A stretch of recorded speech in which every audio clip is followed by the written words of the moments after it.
Na Ministrstvu za gospodarski razvoj in tehnologijo je potekalo prvo v nizu načrtovanih tedenskih srečanj predstavnikov Ministrstva in Gospodarske zbornice Slovenije, katerih cilj je oblikovanje konkretnih ukrepov, ki jih za izhod iz krize in nadaljnji razvoj zahteva in potrebuje slovensko gospodarstvo. Torej, odločitev za to je padla iz večjih razlogov. Prvič iz razloga izkušenj pri pripravi prvih 3 paketov za spodbujanje gospodarstva, kjer smo težili k temu, da bi dobili čim bolj natančne predloge. In drugič seveda situacija, v kateri smo, in posledica vrha gospodarstva, kjer je bilo veliko predlogov danih. Zdaj, če to vse združimo, takega obsega ukrepov, takega obsega predlogov preprosto drugače ni moč rešiti kot čisto na operativni ravni.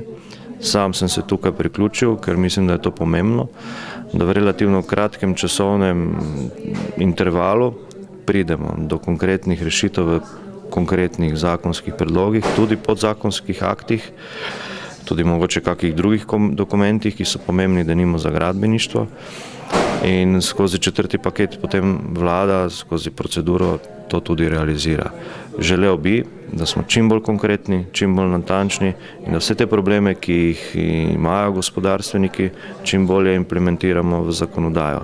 Moja ocena je, brez tega praktičnega pogleda gospodarstva na posamezne rešitve v sami zakonodaji, novih, boljših rešitev ni moč najti.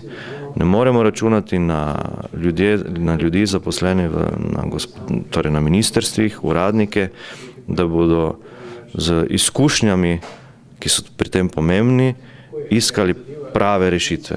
Torej, zato tudi to sodelovanje na operativni ravni, da najdemo optimalne rešitve.